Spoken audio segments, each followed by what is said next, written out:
बाजार में जो एसएक्स निफ्टी आपको इंडिकेट कर रहा है वो उसी तरह का आपको माहौल दिख रहा है। बाजार खुलने में बस अब कुछ सेकंड्स बाकी और आप 70 ऑड पॉइंट की 70 ऑड पॉइंट्स की आप इस वक्त एक प्रेशर तो देख रहे हैं निफ्टी पर।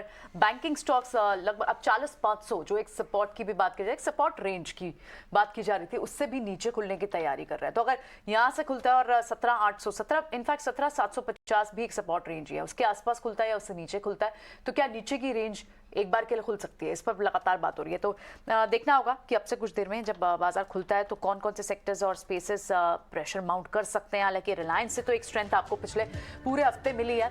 कल भी रिलायंस एटलीस्ट 0.5% तेजी के साथ था, ड्रैगर नहीं था, बड़ी स्ट्रेंथ नहीं आई तो कम से कम ड्रैगर नहीं था। लेकिन आज कहां से आपको तेजी मिल सकती है? पावर स्पेस में आपको एक फिर से एक रिबाउंड जरूर देखने को मिला, चाहे एनटीपीसी, कोल इंडिया, पावर ग्रिड जैसे काउंटर्स हो, और उनमें आपको आज भी लग रहा है कि शायद एक पॉजिटिव रुझान जो अभी फिलहाल प्री ओपन में दिखाई दे रहा है। सो बाजार जब खुला है तो देखते हैं कि उन्हीं ऑड पॉइंट्स के पास 70 ऑड पॉइंट्स की गिरावट के साथ 17,750 के पास निफ्टी, बैंक निफ्टी आपको 40,500 के नीचे खुलते हुए, और जो बड़े प्रेशर है वो आपको इस वक्त टेक महिंद्रा से ये काफी चल चुका था, यहाँ से आपको एक प्रॉफिट बुकिंग दिख रही है। आईटी से आपको इन्फोसिस वीक दिख रहा है, एचसीएल, टीसीएस, इनमें आपको आधे से 1% की गिरावट दिख रही है। सबसे बड़ी गिरावट इस वक्त आपको निफ्टी काउंटर्स में दिख रही है वो अदानी एंटरप्राइज 1.5% से ज्यादा किया है, 1% अब आपको टेक महिंद्रा दिख रहा है, और साथ ही महिंद्रा में भी आपको 1.5% गिरावट दी। तो ऑटो पैक से तो एक थोड़ा सा सपोर्ट जैसा दिख रहा था, अब ऑटो पैक में भी आपको गिरावट दिख रही है।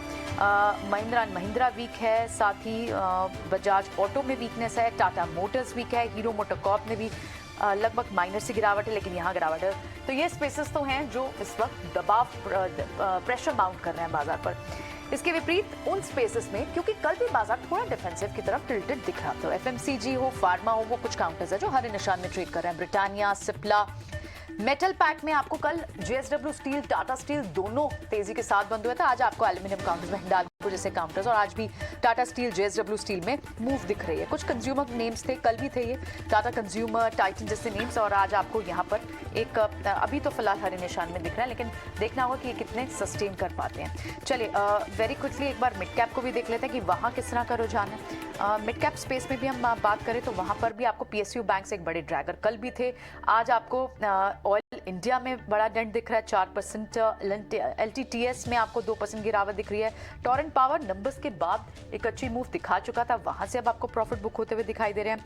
बैंक ऑफ इंडिया हो, इनमें आज आपको प्रेशर दिख रहा है। वरुण बेवरेजेस, ये तेज काउंटर्स थे जहां पर अब आपको प्रॉफिट बुकिंग भी दिख रही है, लेकिन वोल्टास जैसे काउंटर में फिर से आपको एक मूव दिख रही है। तो बड़ा सिलेक्टिव होकर आपको स्टॉक्स पिक करने होंगे, सेक्टर्स पिक करने होंगे। अजय, वोल्टास जैसे काउंटर्स जो फिर से आपको समर वाले थीम के हैं, वो काउंटर्स फिर भी रिलीफ दे रहे हैं आपको। बहुत ज्यादा ऑब्वियस ट्रेड हो गया, बड़ी 4 दिन से चल रहा है, तो स्टॉप लॉस लगा के काम करें अगर इसमें करें। एक बार हम बता दें अपने व्यूअर्स को कि 40,500 का बैंक निफ्टी ने लो बनाया और करीब करीब 17,700 पे निफ्टी खुला है। और ये भी बहुत क्लियर है, बताना जरूरी है कि अगर शॉर्ट कवरिंग आनी है तो आज एक अच्छा दिन हो सकता है शॉर्ट कवरिंग का। मिड वीक है, कल एक्सपायरी है, फिर आप ऊपर के लेवल पे जरूर शॉर्ट कर दें। हाँ। लेकिन आज शॉर्ट कवरिंग आती है नहीं देखना है, क्योंकि ये इस भाव से ओवरसोल्ड है टेक्निकली निफ्टी और बैंक निफ्टी।